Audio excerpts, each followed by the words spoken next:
Well, good evening. Thanks for being here tonight. And for those who are tuning in online, thank you so much. As we continue the Harmony of the Gospels, lesson number 82, and we are taking Matthew chapter 15, 29 through 38, and Mark chapter 7, 31 through 37, and chapter 8, 1 through 9 tonight to put together a couple of more events that have happened. So let's start with the first one tonight. It says that Jesus, departing from the coast of Tyre and Sidon, came nigh to the Sea of Galilee through the midst of the coast of Decapolis, went up into a mountain, sat down there. Great multitudes came unto him, having with them those that were lame, blind, dumb, maimed, and many others, and cast them down at Jesus' feet, and he healed them. They bring unto him one that was deaf and had an impediment in his speech, and they beseech him to put his hand upon him.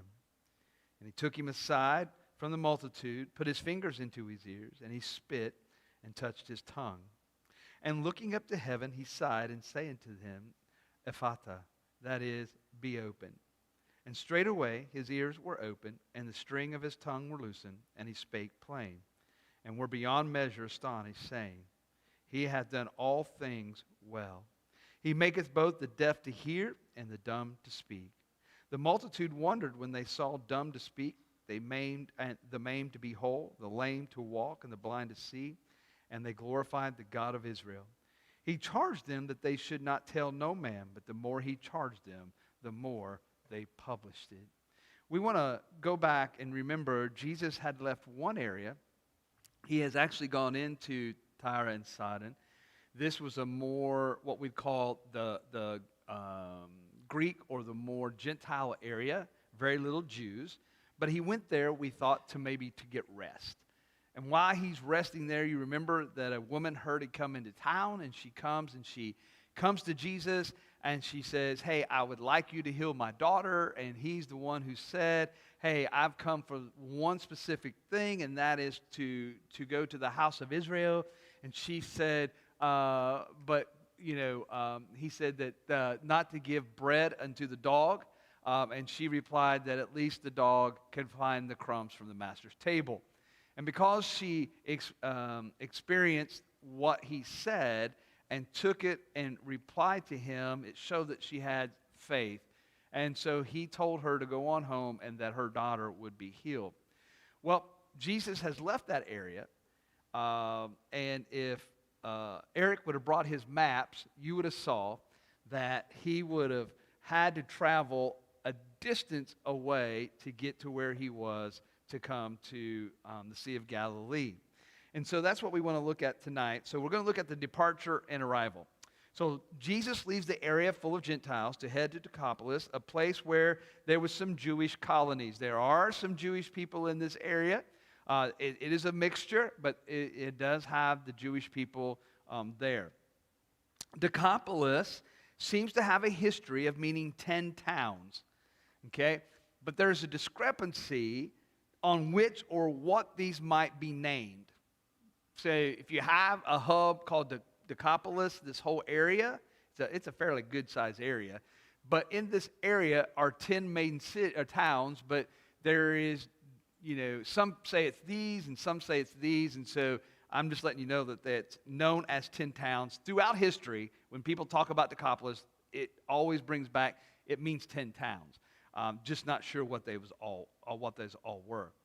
Number two, most residents were Greek in that aspect, but Jesus influenced the Jews in that area, as we've already seen in Mark chapter 5, where Jesus healed a possessed man. So in this same area, Jesus healed a possessed man, and if you'll recall the story, it's because of what has happened. Number 3, the Greeks would have testified that the miracles of Jesus, and they too would have been privy to the works of Christ. So even though there's some Jewish colonies in here, even though there's Gentiles here, because he healed the possessed man, he told him not to tell anybody. But the Bible says that he went out into Decapolis and he began to do the ministry, right? So he has told people, so people are well aware of who Jesus is when he comes back into this area of Decapolis. So Jesus finds his place where the ministry will continue upon a mountainside. And like I said, when you look at the direction that Jesus took, it seems that he took the long way to get where he was going. And so in one place or another, as I begin to look to see the direction, some are saying that by the time he left the town of Tyre and Sidon, and by the time he came into Decapolis, could have been up to 6 months. Now, it doesn't mean that it took him 6 months to walk that. But what it does say is that some believe that it took some time, and in that time, there's no real recording what's went on, but it was used, Jesus used that opportunity to continue to pour into the disciples for several months, because he knows the cross is coming, and he's preparing them for that departure. And so this is why some think that there's a little bit of a lap in that timeline. So let's look at the healing. It did not take long for people to know where they could find Jesus. I mean, once he came into town, once he went to the mountainside, once he sat down, everybody knew that he had come into the Decapolis area. Everybody wanted to get there to where he was. Number one, the multitudes brought forth all kinds of physical needs of people from their towns for Jesus to touch in some capacity. Okay? So mostly what they had come for was to bring these people unto Jesus for them to be healed. And so we read that there was a lot of different physical needs that Jesus had met prior to this, and that he continues to do that. And Jesus is going to do more to that, and we'll talk about it in just a minute. But they came looking for Jesus because they knew his reputation when it came to healing. Number two, in particular, they brought forth a man who was deaf and with a speech impediment. So he was deaf, and he had a speech impediment, which are two physical handicaps that normally go together. Now, in my class, when I went to school, the way our school worked, we lived in a county, and at that point in time, I think we may have had 8 or 9 different elementary schools. And so all those elementary schools then would pour into one junior high school, which was 7th and 8th grade. And it was there that you begin to meet other students, of course, that are your age from all these different middle schools. Now, we may have played them in sports and all that kind of stuff, but for that. So ended up having 2 in my class, a girl and a boy, who were both deaf and had a speech impediment. They had a hard time using their voice to make words. And so normally those 2 could read lips pretty good. The young man was about 7th grade. He was probably 6'4", 6'5", and they recruited him to play basketball. That only lasted for 1 year. He was not a good basketball player, but they got through school, and because of that, you could see those 2 characteristics in those 2 that go together. Now, the people, on behalf of the man, beseeched Jesus, to mean begged Jesus, to lay his hands upon him. So imagine that the deaf man could not really hear the pleas of the people. He could only watch silently. It doesn't tell us back then where people could read lips or anything like that, but you know that he doesn't know all the conversation that's going on around him. So he is sitting there or standing there waiting patiently and silently as these people plead for his case. Now, Jesus' compassion for the man brought him away from the crowd to deal with him. So no one really came up with anything that I could find why Jesus did this, but there is speculation that maybe Jesus didn't want to embarrass him. You know, he's already gone through his life not being able to hear, to have a speech impediment. Maybe Jesus just brought him where he could just individually stand with Christ and not have to worry about anything else to happen or people to say anything, and gave him individual attention. You'll notice that the other people had brought those people and put them at the feet of Jesus, but it's this time that Jesus takes this man and he walks away from the rest of the crowd. Now, Jesus puts his fingers in his ears at the request of the crowd to place his hands upon the deaf man. So they wanted him to touch him. So Jesus takes his finger and places it in his ears. So imagine that the touch of the Lord's hands upon his head. And so the next thing he does is kind of unusual too. Jesus used his spit and touched his tongue to release the man from his deafness and speech impediment. Now, I really don't know how that happened. I don't know if Jesus spit on his finger and then put it on his tongue. Or, all I can tell you is that Jesus used his spit to put on the guy's tongue. And I guarantee you that if somebody said that today, you would all be grossed out. But this man doesn't say a thing. He doesn't say a word. Yeah, he can't, but he could shy away. He could have fought back. Now, your little dots here says no one has exact answers to why Jesus did it this way. It's unusual that Jesus would do this way, but it's unusual too that later on we'll see that he'll spit in some clay and put it on people's eyes, right? So it's unusual for us, but it is not unusual for the Lord to do unusual things to heal people, right? Some believed it indicated sign language to the deaf man about what he was about to do, that he was going to he was going to heal his hearing and then spit and then touch his tongue to reference that he was going to give his speech impediment undone. Nowhere is that to be said. It's just speculation, but that's a possible answer. And it also has been reported that spit had medical value. See, you all didn't know how much value your spit may have, all right? But some have said back then they really thought that maybe there was some spit that had some value. I think that we all use our own spit for things. I think sometimes if you scratch yourself and it's bleeding, you spit and you do this to get it to stop.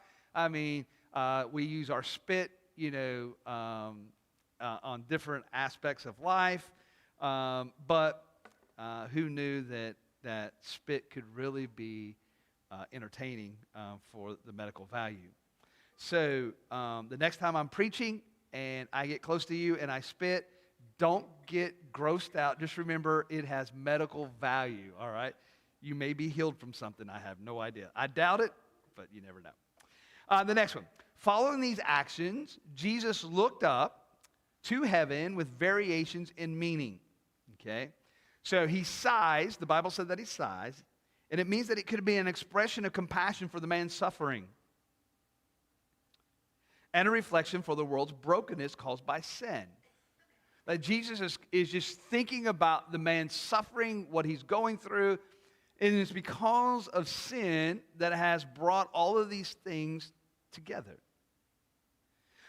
This moment reveals Jesus' deep empathy for human infirmity, highlighting his humanity and profound care for the individual. So he's just thinking about this particular thing. He sighs. Maybe it's because of the individual care for the man. Maybe it's because of the sin of the world. Maybe it's for the crowd that's watching all of this, and he knowing that later on that a lot of these people are going to deny who he is. So the next one is Jesus, while looking up, said Ephphatha, which means be opened, which was a command to remove the physical disabilities. And again, unusual, right? Jesus speaks. He could have silently just touched the man. He could just told the man to walk away and he could have been healed. A lot of things, but in this particular case, this is what Jesus does. Number 9, immediately the man's ears are open to hear and his tongue is untied to speak plainly to heal the man wholly. In other words, the man went away with no physical ailment anymore. Nothing. Jesus totally healed this man. So I want to give you a couple of reminders for us in this story. Now, we need people to help us approach Jesus when we are physically or spiritually silent. There are times that you and I are going to be in our Christian life, we're going to be someplace, and whether it's our spouse, whether it's some people in the church, whether it's some friends who know the Lord as well, there's going to be times that we're going to need people to approach the Lord for our behalf when we feel silent about what we're going through in this life. This man had somebody who brought him to Jesus. Next, times we need individual attention to help us heal. There are times that we need that thought process of having individual attention from the Lord. In other words, we spend time with the Lord that we feel like we've had that moment where we're connected in our prayer life and in our spirit so that we feel that we are being healed by what we're praying for. We are to be open to Christ's work in our lives no matter how it may appear. Now see, this man had to be open to everything that Jesus did. Because of this, he had to be open to the thought that Jesus would take his fingers and stick them in his ear, or put spittle on his tongue, or to look up and to say Ephphatha, to be opened. And sometimes here's what happens. We expect Jesus to answer our prayer exactly the way we think it ought to be answered. And we're not open to how Jesus might answer our prayer. And so we're very always confined to Jesus, this is what I need you to do in my life. But you know, the Bible says that when Jesus does something for us, he does it abundantly more than we even ask for. But if we're asking with no intention for it to be abundantly, imagine what we're missing out. Lost people are deaf and unable to speak of the power of Christ. We got to remember that. Lost people cannot hear, nor can they speak of the things of Christ because they are lost. Oh, they may give you some jibber jabber. They may repeat a couple of things, but there's no relationship there. There's nothing that they could truly say that shows that they have a relationship with Christ. Saved people can become deaf and refuse to speak of the things of Christ. I mean, we can even get to that place that we go through life and then we refuse to hear what the Lord has to say, nor do we talk to the Lord. And remember this, when Jesus took that man and he brought him out to the side, Jesus stands as the mediator between God and this man. And you have to remember that we have a mediator too, and that is Jesus Christ. He is our advocate. He is the one who works on our behalf, who stands with us before the Father. And so it shows us that this man had a mediator that was on his side. Now, let's look at the crowd's reaction, okay? Now, the crowd was beyond astonishment. In other words, there were very few words that would describe what happened. I mean, they're so astonished that they've seen what has happened, and really there's probably very little words that they could give because they just can't believe it. Number one, the people have recognized that Jesus is the source of healing. I mean, this is the astonishment that comes because of Christ. And guess what? It should be placed on Christ. He's the one who done it, right? He's the one who's healed people. And so we see that it's coming from a source, which is Jesus. Notice what they stated. They stated that he had done all things well. Think about that. He did all things well. The attention was placed on Christ's actions, not the crowd that brought the man toward himself. You know, so he's done all things well. It ought to be, you know, because he's the one who healed the man. It shouldn't be on, I mean, we should recognize that somebody brought him to Christ, but the real reason that he's healed is because of Christ. And they said that he's done all things well, which brings me to the next one. Would anybody be surprised by this statement? Would anybody be surprised by this statement, that he done all things well? If you think about this, go back to the book of Genesis, and if you believe in the Trinity, which I hope you do, and you see the Trinity work in Genesis, in the creation, you would see that God, the Son, and the Holy Spirit works in the creation, and what did they say? It is good. It is good. It is good. Everything that Jesus did, he did it well. The only time that Jesus is said not to do something well comes from his accusers and his enemy. Everyone else thought he did things well. What did the Father say? The Father said, I am pleased with my Son. He's done all things well. So we see that this should not be a surprise to us. It shouldn't be a surprise because this is what Jesus came for. The religious crowd should have seen this in Scripture to see what Jesus was doing. But they ignore Scripture.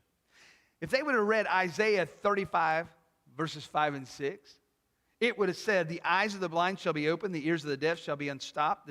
Then shall the lame man leap as a hart, and the tongue of the dumb sing. For the wilderness shall waters break out, and the streams in the desert. These things happen because of Christ, and yet they deny it.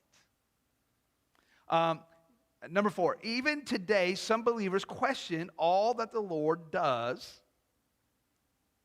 Does God do everything well? Does Jesus do everything well? And it depends on who you ask.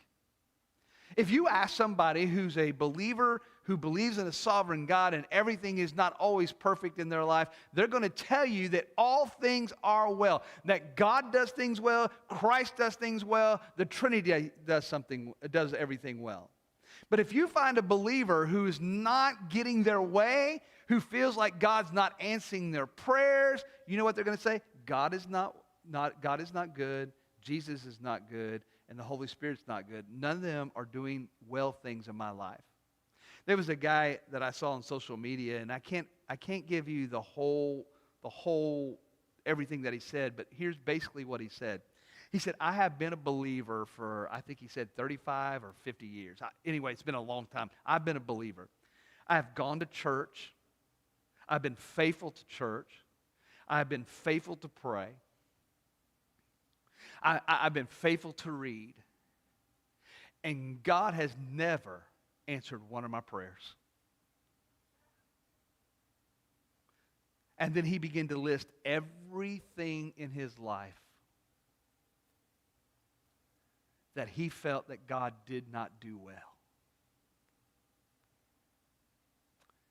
You see, there are people who just doesn't think that God or Christ, Trinity, at all does anything well because it's not fitting their pattern that they desire in life. 5, they wondered as to think among themselves, number 5, how everyone who came to the feet of Jesus was healed. I mean, they're wondering, Jesus did it all. He did everything well. He healed the lame. He healed the deaf. He healed those that were lame. I mean, everything that you think of. Those who are blind. Number 6, although astonished, although they can't describe everything, they still glorified God because on what they saw and the results of Christ's healing. And they said, this is the God of Israel. They glorified the God of Israel. Not the God of the Canaanites, not the God of some other nation, but the God of Israel. And then lastly, like times before, Jesus asked them not to tell anyone about what had happened. But the more he mentioned it, the more they told everyone that what happened in life that day. And honestly, I know the Lord told him not to do it, but could you blame him not to tell? I mean, if you were there and you saw all these people with physical ailments come one way and leave in a totally whole different way, how could you not say anything? So that's where we leave that. Now, there's another event that happens that we want to look at. It said, in those days, the multitude being very great, talking about these people, right? Having nothing to eat, Jesus called the disciples and said to them, and he's saying to them, I have compassion on the multitude because they have now been with me 3 days and nothing to eat. And I will not send them away fasting, lest they faint in the way, for divers of them came from afar. His disciples said to him, whence shall we have so much bread in the wilderness as to fill so great a multitude? And Jesus said to them, how many loaves have ye? And they said, 7 and a few little fishes. He commanded the multitude to sit down on the ground. He took the 7 loaves and the fishes, and he gave thanks. And he brake them, and he gave his disciples, and the disciples to the multitude. So they did eat and were filled, and they took up broken meat, and there was left 7 baskets full. They were 4,000 men, besides women and children, and he sent them away. So the multitude's lingering, right? The amount of people coming to see Jesus is in the thousands, okay? It's in the thousands. People have come to this mountainside. Now we see that they have been there. Number one, the people who came to be healed were spiritually hungry as well. They had come for Jesus to heal, but remember, Jesus always spoke things, even though it's not mentioned here. You could guarantee that Jesus was speaking on behalf of the Father, telling these people certain things about why he came and what they needed to do. There's no doubt in my mind that Jesus would do this. 2, when Jesus was in the area before, he also told the possessed man not to tell anyone, but we are told that he left and told everyone in Decapolis what he had experienced. So the reason I say that is because they'll know that this man had talked to Jesus personally, which means that Jesus had also told him things which he went and told, meaning that Jesus was also interested in his spiritual life. Now, when this possessed man was healed, this is what we find out in John, I think, chapter 5. Some in the area had asked Jesus to leave. They asked him to leave. But he is again near the same area with a large crowd, and they're wanting to hear what he has to say. They're there to see people healed. So because of what happened with the possessed man, things have changed over a period of time, and now we have people wanting to come and see Jesus. Maybe the witness of the once possessed man's transformation caused people to want to come and see and hear Jesus. Maybe because they didn't understand it when the possessed man was healed. They didn't understand it. They asked Jesus to leave. But now that they've reflected back to what's happened and his testimony of what's happened, they are eager to have Jesus there with them. Number 5, the crowd had been there for 3 days, and now it was time for Jesus to move on. But he wanted to take care of them because they desired to be fed spiritually. In other words, they had come. Jesus has fed them spiritually. He's healed them physically. Number 6, Jesus has compassion for the crowd that has stayed to be fed spiritually. What did Jesus say before? Remember what Matthew 5:6 said? Blessed are they that do hunger and thirst after righteousness, for they shall be filled. Remember what Jesus said in John chapter 6? I am the bread of life, and he that come to me shall never hunger, and he that believeth on me shall never thirst. So he has compassion, but he also knows that spiritually these people need to hear the gospel, and physically they've been healed. Number 7, Jesus would not send them away, for he knew that many would not make it home. They would faint in the way or the lack of physical food. In other words, they've been there 3 days, not much to eat, if anything to eat, and sending them out from a distance for them to live, he felt like some of them would just collapse along the way. And he didn't want that to happen. He was thinking about them. Number 8, Jesus' compassion is for the people based on how long they were there, how they may get home, that they need physical food to make it home. So he saw the whole picture, right? He saw the whole picture. Number 9, one crucial note is that Jesus always seemed to feed people spiritually before he feeds them physically, right? Spiritually, he's ministering to their needs of physicality. Spiritually, he's speaking to them about him being the Father, Son, the Messiah, whatever, in that capacity, right? And then he steps back and says, okay, I'm going to feed you now physically food. I've given you spiritual food. Now I'm going to give you physical food. I think the church has it backwards today. We are so eager to feed people with physical food that we think that spiritual food will come next. What we should do is feed people spiritually first and then give them the physical food. Here's what I've noticed. Somebody calls and says, hey, but I need some food. Do you have some for me? We do. But here's what's got to happen. You're going to have to show up and you're going to have to sit through a service. And when you sit through a service, we will give you a couple bags of groceries. Okay, what time's your service start? Start at 10:30. Okay, I'll be there. Guess who doesn't show up? You know, whenever you offer people something in return and you put church first, they're more likely to skip it. Because all they're looking for is something physically and not something spiritually. So, spiritually, Jesus gave spiritual things first and then physical things second. The multitude fed. Jesus wants to feed the people, but how will it come to fruition? How's it going to happen? You know, how's this going to take place? Right? I know what you're thinking. We've already been here, right? You would have thought the disciples would have the answer this time. But they see feeding so many people impossible. You would think that they would say, we've been here before. We know the answer. Number two, it seems that they have forgotten that the feeding of the 5,000 plus had little impact on their minds, ministry, and the power of Christ. You know, this is what they could have said. When Jesus said, hey, I want to feed this crowd, one of them could have popped up and said, you know what, Jesus? We did it the last time with just some bread and some fish. Let's see if we have the same resources here today, because I believe you can do that again. Or how about this? Jesus, we're not sure what we have, but we know that you are a provider. So whatever resources we do come up with, how little they are, we know what you can do with little resources. They don't say a word. Number three, the resources were small. 7 loaves and bread and a few fish were available. Does that sound familiar? Still, we're not told the disciples get the hint. It's not like it dawns on them and said, oh, yes, I remember now. Yes. The last time we used some bread and some fish, I see where this is going. It's like they don't see. Maybe they need to be healed that day. Maybe their blindness was there.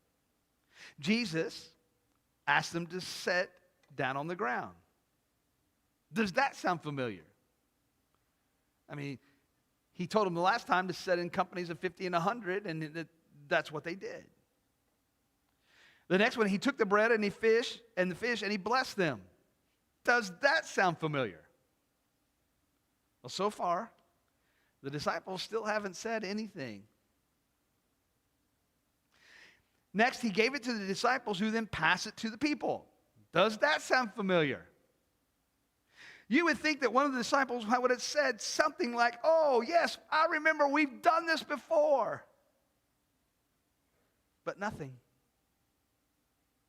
The people ate and were satisfied and filled after eating their portion. Does that sound familiar? Number 8, after eating, they collected leftovers to be 7 full baskets. Does that sound familiar? Man, think about this. This is like the first time it was 5,000 plus. This time it's 4,000 and plus. You would think that they would said something, but the Bible is silent. And listen, this is John writing this. If at least John, the way he writes his gospel, would have said something like this. And there was one disciple who figured it all out. John never includes his name in something, and like Sunday you will find out, he says, and there was a disciple, and Peter, and the other disciple beat him to the tomb. It's John. He just doesn't give himself credit or fame. But not even John writes about this. So, number 9, when it's recorded, the multitude number 4,000 besides the women and children. So this could have been, if you just take 4,000 and if not everybody there was married, but let's just say that's, probably 1,000 men showed up, wasn't married. So we're at 7,000, and then you have 2.5 kids. You're looking at 14,000 people that Jesus fed that day. Now, number 10, this is one piece that I wanted to include in this. Some believe that this crowd was full of Gentiles, while others say it was a mass of Jewish people who come to hear and see Jesus. Listen, we have no evidence that Jesus ever did a large miracle just for Gentiles. Because he said he came to the house of Israel, right? We have just left this story where Jesus said, listen, you are a Gentile. One lady, he was at that point saying, I cannot help you. So why would he turn around and give 16,000 Gentiles a miracle? Most people are going to say that there was Jewish people who lived in this Gentile area who came to hear Jesus. But there is no doubt that this was a huge few days for Jesus as people came out to see and to hear him to help establish his identity among the Jewish nation, because his eyes and his life is set for the cross. And so we see that happens. So the next time we're together, we are going to have another, I think, 2 or 3 small stories put together until we get to a larger portion once again. So, but we are following Jesus in this way, and so we'll continue to do that. For those who are watching online tonight, thank you so much for being here tonight, and we hope to see you on Easter Sunday here at Mountain View.